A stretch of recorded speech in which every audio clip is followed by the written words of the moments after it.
Okay, so we'll resume our afternoon session, and the next speaker is SHEKERIS from the Université Lyon 3, and the title of his talk is CIVISTI and the Ideal Conversation, a comparison of two modes of setting the scientific research agenda. Right, thank you very much. And before I begin, I'll make a proviso that I'll just make an introduction about Southeastern Mediterranean politics. And as you know, Turkey is usually one step ahead of the Republic of Cyprus on the political arena.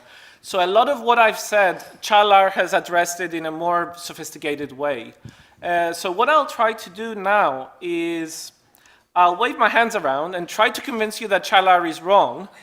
And I will try to do that by showing that black is white and we'll all get killed in the next zebra crossing. So I hope I avoid that. But anyway, so the key claims of the presentation are the following. Kitcher's ideal conversation model for setting the scientific research agenda, I will claim that it falls foul of the ideal of equality, assuming that the latter is taken seriously. I will describe an alternative model called CIVISTI, which stands for Citizens' Visions for Science, Technology, and Innovation. It's a framework program 7 project implemented by the EU, and there have been instances of it since.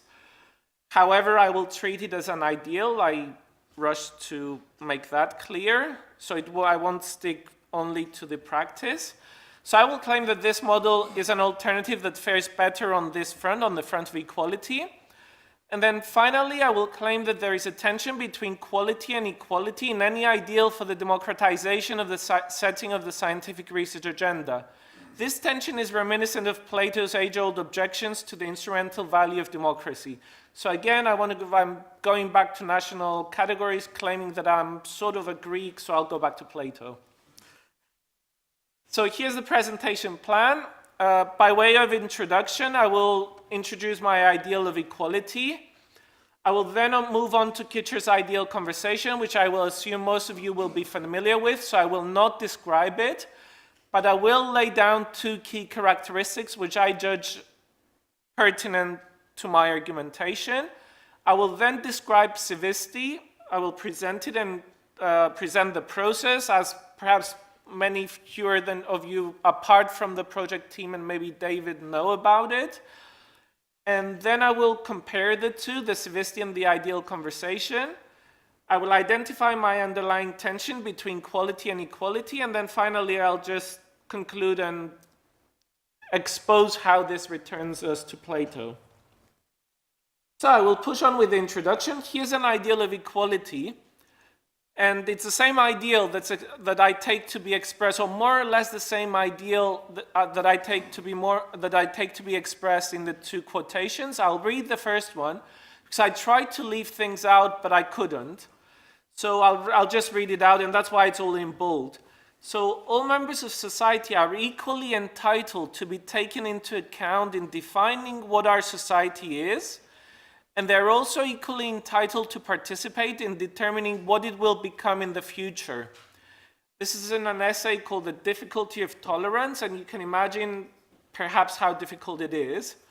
And Scanlon realizes that and sort of has a hint of self-reflection in that. He does mention science as well. And he's worried by this difficulty of tolerance that this ideal expresses.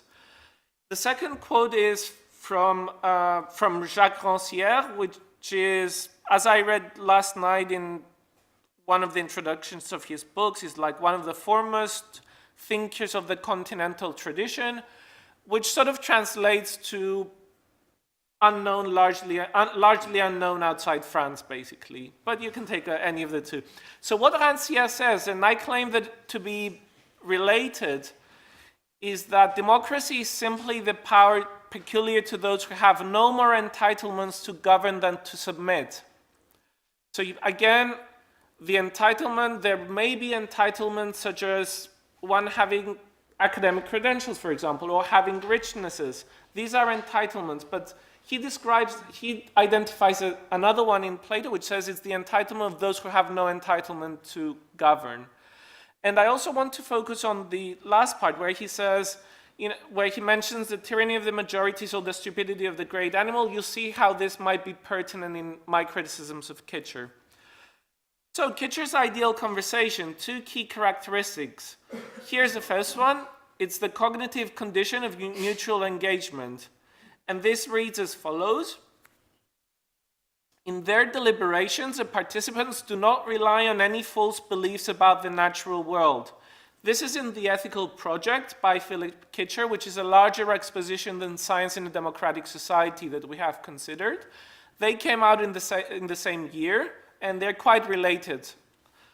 And according to Kitcher, this condition seems innocuous and well motivated, for it appears that consensus achieved on the basis of error would be problematic. However, I claim there are certain problems with this condition which seems innocuous. Problem 1 is, how is relevance of a belief to the conversation defined? How do we lay boundaries to this conversation, even if we're talking about facts about the natural world, which is what I think that Kitcher has in mind. Secondly, what counts as a belief about the natural world as opposed to the mental or the social world? And here, it's worth pointing out that Kitcher's targets the people that Kitcher wants to exclude with this criterion, they are mostly believers in religions and also believers in ethical realism, for example. So he's against things that go out in the night. So if you're okay with religious believers, then you can substitute ethical philosophers or Kantians, and that might become a bit more troublesome. Maybe not, but maybe so. Finally, who is the authority? Who decides what's in and what's out? And I think these are problems.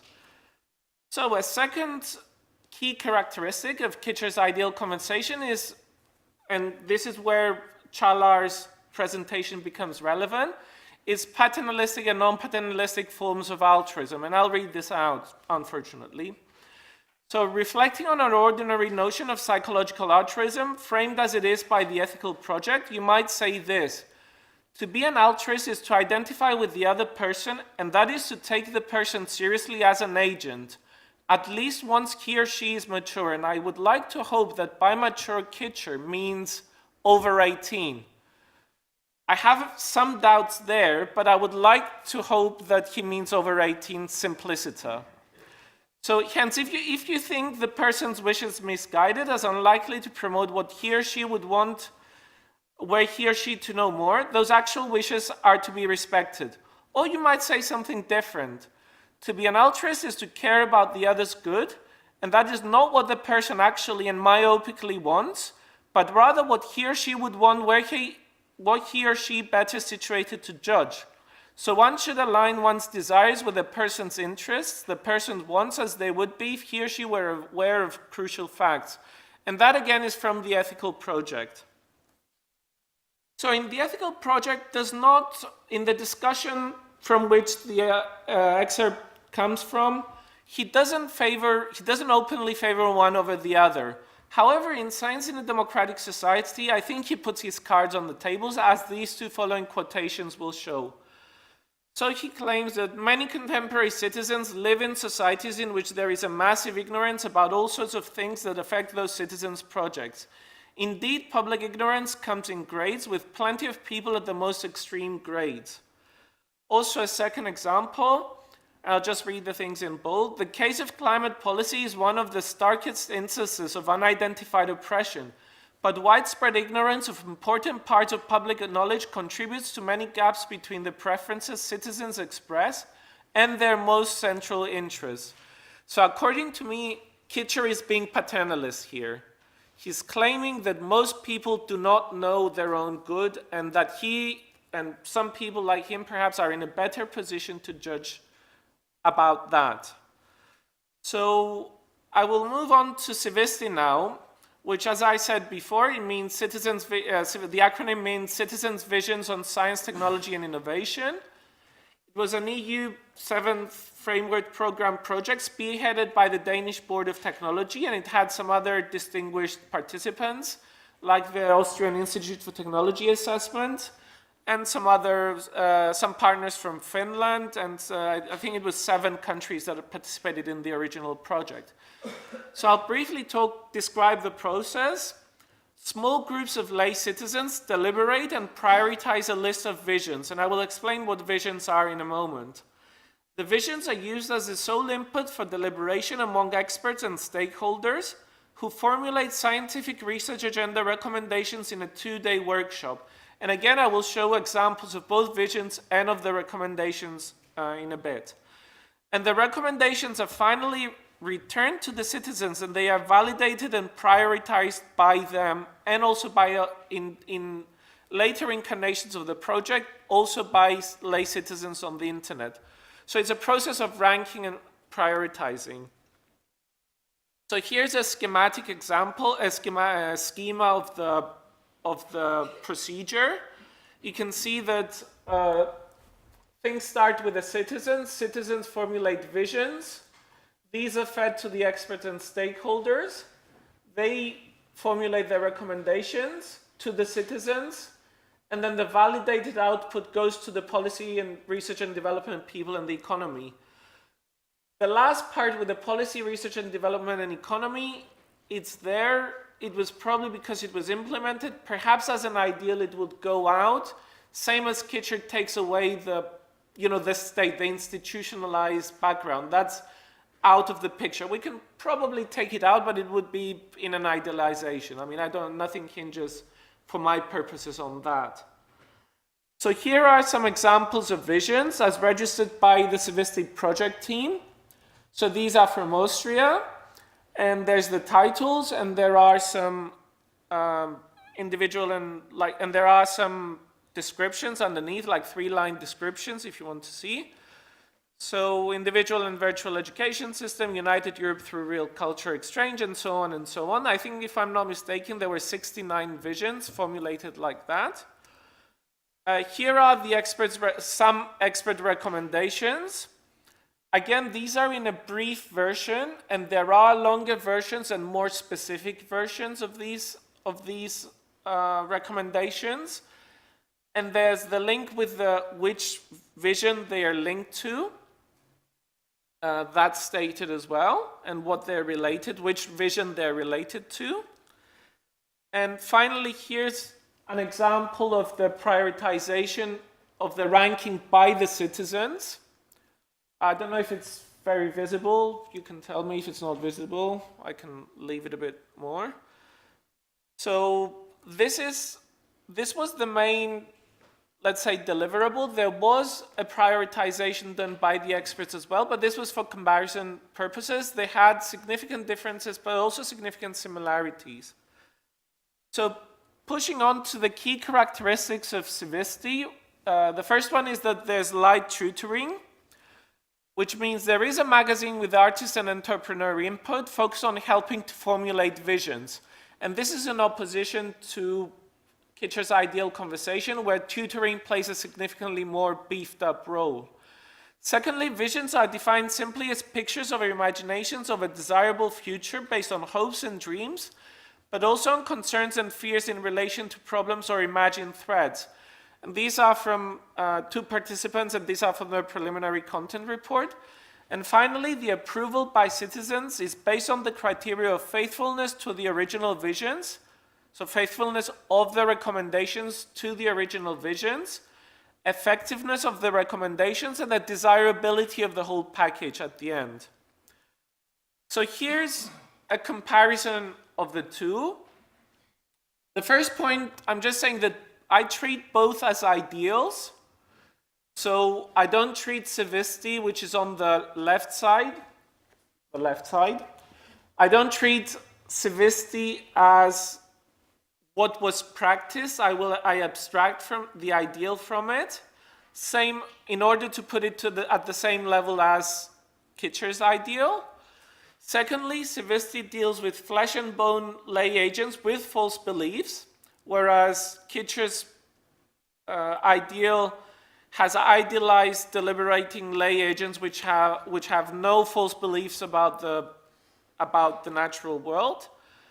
And finally, in civistic, scientific experts and stakeholders have the joint task of producing recommendations, whereas in the ideal conversation, scientists are more akin disinterested providers of facts, science arbiters or pure scientists in Roger Pelke's terminology, and they are the only other participating group, so no other stakeholders. So now I move on to an underlying tension between quality and equality. So according to me, Kitcher's condition for the bracketing of false beliefs aims for quality but excludes citizens based on their mental contents, so believers in deities or citizens with chimeric epistemologies. Truth functions as an external standard and constraint. Civisti, on the other hand, viewed as a self-contained ideal, places no restrictions on the lay participants and renders them responsible for assessing the quality of the overall result. As such, it adheres to Scanlon's and Rancière's ideals of equality. However, it cannot safeguard for absolute quality, and I will return to this. Finally, the tension between equality and quality of the outcome underlies efforts for the democratization of the setting of the scientific research agenda. So here's a brief reminder of the two ideals of equality that I laid down in the beginning. So this is just restating the ideas to refresh them in your mind. And so the question now comes up, why opt for such a strong notion of equality? Because you might remember Kitcher also has a version of equality, but it's considerably weaker. He talks about equality, equal access to freedom. So here are two stabs at answering this question. The first is a metaphysical, or you can call it ontological. I was being a bit loose with terminology there. So the idea is that objective, indefeasible, and non-perspectival quality criteria might be hard to find.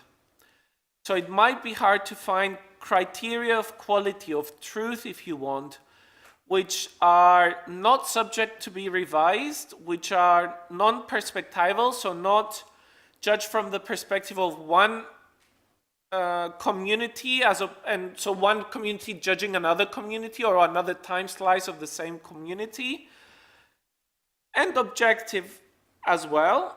And the second is a political argument where I start waving my arms around. So science at an unprecedented rate has the power to shape the social and material environment, excluding those with no formal entitlements to govern, including knowledge, from this discussion on science's use, would signal the end of politics as Rancière declares, and the return to authoritarianism or anarchy. The road to hell is, as popular wisdom and perhaps some bitter experiences of the past have it, is paved, unfortunately, with the best intentions, according to me. We can discuss this. I'm referring to things that happened in the 20th century, but we can go back to Plato's Philosopher Kings, if you want, and other efforts.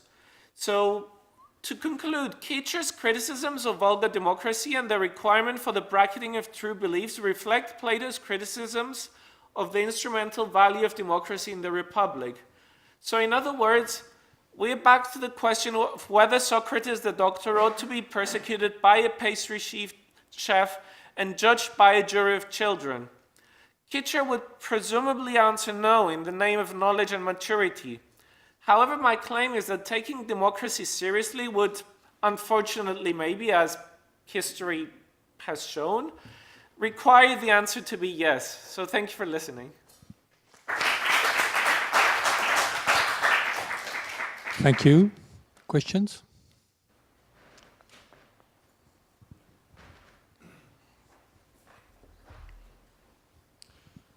Thank you very much. So with regard to the CIVISTI framework, one of the things that often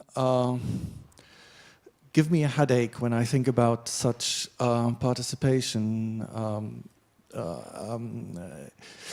initiatives, in particular with respect to equality and justice, is that obviously the ability of people to come to the table and take part in discussions and so on depends on things like education, but also things like habitus and so on, acquired in upbringing and so on. So it's really one of the difficult things about these deliberative initiatives, in my view, that they I'm not sure that they offer prospects of equalities so much, because people like us to take up Roger Pielke's starting talk are just at such an advantage when we sit at the table and engage in deliberation. And so that is a matter of equality. I'm not saying that Kitcher has a better way of dealing with it, even though one thing that makes this concrete with regard to the opposition between CIVISTI and Kitcher's proposal is I am not really sure that less robust tutoring makes for more equality, because the tutoring also can help to give all people who are sitting around the table sort of to get them on more of an equal footing, and so that some people cannot overrun everyone by saying, you know, I've read a lot about this, so blah, blah, blah, blah, blah, so listen to me. Okay, that's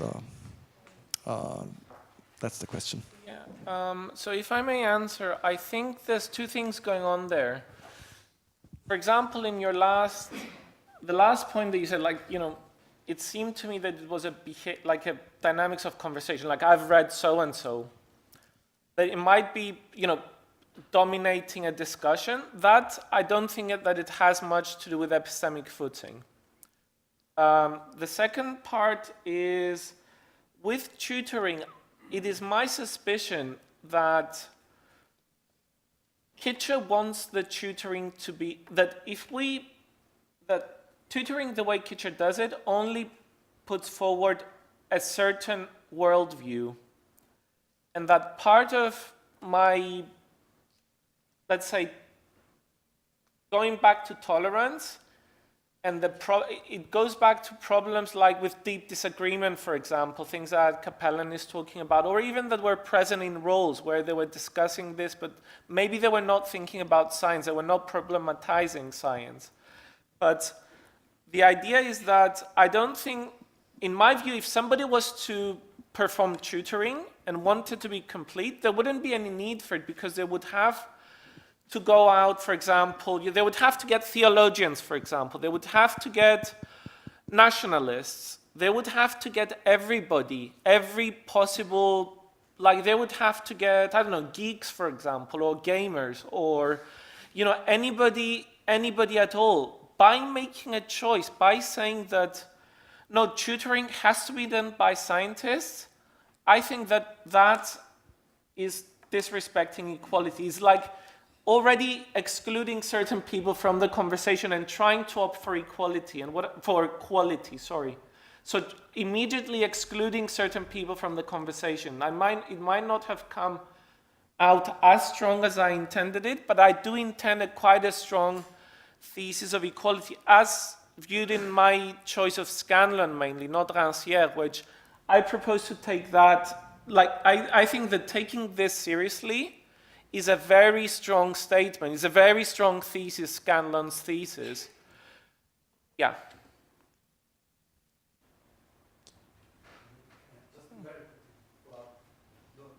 My point would just be, I'm not sure about the assumption that when all those people come together to the table, then they are automatically equal. Well, I think that would have to do, again, I think I would go back into dynamics of, you know, characters of, you know, a person might be shy, a person might be, you know, speak a lot, like me, for example. So, you know, at the end of the day, I think it would come down to this. There would be nothing, it would be a, you know, like an object for study for psychologists and sort of, you know, of the dynamics of the conversation, rather than anything remotely epistemic. So if you have a strong character, they'll dominate whatever their epistemic worldview would be. Does that make it clearer a bit? Thanks. I have two reactions. So the first one is that in the CIVISTI example you give, it's not clear how, you know, because there is interaction, there's questions or questionnaires written or given to lay people. It's not clear how, for instance, different framings of questions might really influence what they have to say.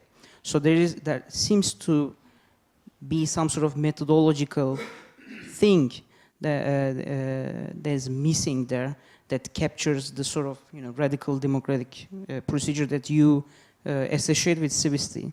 And I think Kitcher doesn't really have the same problem. And the second reaction I had was that, so you in the quotations you put from Kitcher's book, so I see that, you know, you might want to interpret him being a paternalist, but I think the other quotation was better one. So where you claim that he is being paternalist here. I don't think Kitcher is explicitly being paternalist. I think it's rather more like a reaction against some sort of epistemic paternalism. So I fail to see that Kitcher is really being paternalist by reading this quotation. Thanks. As regards methodology, there was no questionnaires, it was free discussion. I mean, the idea was literally, imagine your world, what would you like to see in 2030 or 2040? And as you'll see, like about the fears and so visions, you know, they were just literally asking, like, tell us of your hopes, tell us of your fears. What would you like? How would you like to see that realized? It was a free discussion, a free group discussion. There was no quantitative methods involved. I don't know if that makes it, you know, if that vindicates CIVISTI, if you want, but we can discuss that. As regards paternalism in Kitcher, I think that, yes, Kitcher is being paternalist in the sense that he's saying that a large class of people I know better than them what is good for them. I take these and many other quotations from Science in a Democratic Society that they say that they say, you know, when he criticizes vulgar democracy, you know, when he talks about the shibboleth of free discussion, and he says, you know, we cannot possibly allow free discussion as it is now because people do not have the resources. You know, they're not clear, they're not cognitively mature, if you want, to have a discussion. I think that's paternalism. If somebody told me, you know, Harris, no, you don't know what you're talking about. Like, Harris, I know better what you're talking about. Then I would be like, you know, no, let me, you know. Okay, I should preach, like, I should have said, like, I know better about how you feel, not about how you talk about the subject. But he's very carefully framing that, right? He says, I don't want to exclude any groups in this idle conversation. Yes, he's not doing it. He's just trying to make sure that the quality of conversation is really good. Well, yeah, he says, I want to include everybody as long as they don't have chimeric epistemologies, as long as I tutor like them into science, and then when he comes to de-idealize, he says, yeah, let's just take the tutor ones and then release them into society so that they can educate the rest of the people. I think you would agree that's his recommendation at the end. So, you know, and then religious people definitely no, because, you know, you can't allow them. So, you know. Okay, thank you for a very interesting talk. I would like to return to the issue Thorsten Wilholt just introduced, because I think both the CIVISTI and the Kitcher's ideal seem to suffer from a problem that you didn't really respond to, so I'll press you. So they are both based on a deliberative ideal of democracy. And I personally find Chantal Mouffe's ideas of agonistic democracy more convincing in like being closer to describing the society we live in. Of course, I'd love to live in the society Kitcher talks about, but I don't think that's real. So how could something like CIVISTI ever really tackle the problems Mouffe discusses? I think that CIVISTI, actually, I'm not sure about Kitcher, but maybe even Kitcher, because, you know, at the end he has this, you know, when you decide you can take a vote, so he does allow for divergence in life plans. I think when it comes to agonistic democracy, I think that they would have, okay, I mean, you would probably get a zero result in the sense of, you know, because agonistic democracy does talk about differences in worldviews. Like it starts from a Wittgensteinian, like forms of life, difference in forms of life. Also differences in capabilities of taking part in discussion. Okay. Well, then, in that case, okay, yeah, I admit that, yeah, I mean, they would both, you're right, they would both fail if Mouffe is right.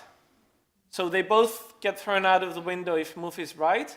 However, I think that, and I have trouble answering because I'm very sympathetic to Mouffe because she's sympathetic to my relativism. And that's a problem. And I did have to resort to her in my thesis. But I think that there is still, I think actually, no, here's Mouffe against Mouffe, where she says, you know, there is this liberal framework. So she does say we have to be agonists, not antagonists. So she does lay a framework where, you know, things can happen at the end of the day, if I'm not mistaken. So I think you'll move within, you know, within that framework. So I think even she is not prepared for, you know, just radical disagreement, like I'm walking out of the room disagreement. I would like to think that the democracy that I want to end up with, because it comes from a Greek background, it does involve people walking out of the room and, you know, just being very, you know, that sort of democracy, not the goody-goody democracy of like, let's all be together. Yeah, I'm sympathetic to your starting point and taking the Scanlon quotation as a basic value for society. And personally, I agree. And I think also we should not go back to Plato and Socrates. Maybe, I don't know whether you know this book by I.F. Stone, Socrates' Trial. And this is really a very good book about Socrates, his totally anti-democratic attitude and practices. So I think we shouldn't go back there. But my second remark is just a suggestion. If we take your model instead of Kitcher's, what might have happened, say, in this discussion in the United States about teaching, say, religious views about evolution? Huh? So maybe the outcome could have been a bit different. That okay, it's not okay to teach, say, critical views of evolution in the biology class, but there is plenty of room to teach it in, say, a philosophy class or a class on whatever it's named. Huh? And that is really a difference from the view of, certainly of Dawkins, and probably also of Kitcher in his 2011 book. Of course, he wants to distance him a bit from Dawkins, but not fully successful. Thanks. The initial reaction when you mentioned creationism was bite the bullet, but I will not use that expression because I'm not going to apologize for that. I follow Feyerabend's line, and I would say science ought to convince about its credentials in a democratic way within a democracy.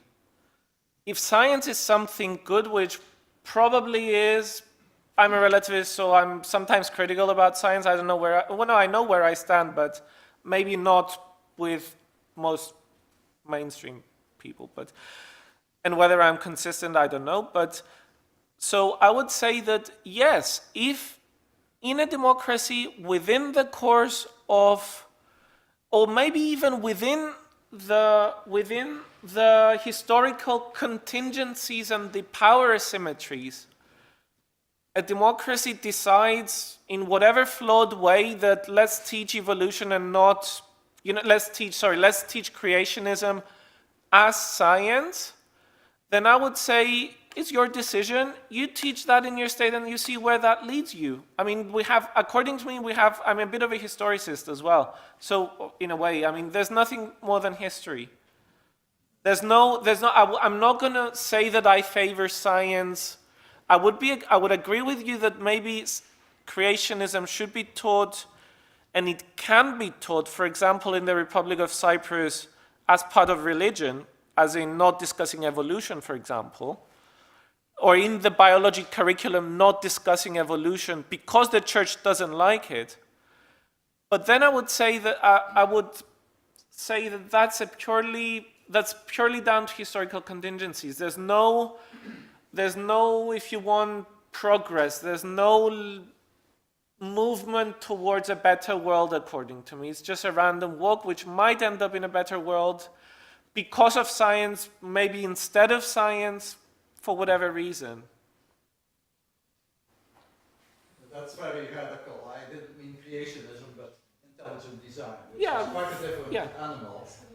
Yeah, I mean, the same goes for intelligent design. It might be, for example, from what I understand about the environment, in the United States it's a live issue, and correct me if I'm wrong, like at least for many people it's a live issue, whereas for most Europeans it's a non-issue. They take it as a given. Now, if because of some administration or some funding or whatever, I mean, according to me, it's not because of epistemic factors, or you cannot separate epistemic factors as to which of the two views is going to prevail and what's going to happen. It's going to be a jumble of factors which I would, for lack of a better word, call historical and non-separable as well. Okay, I'm sorry, I think we'll have to stop here and move to the next speaker.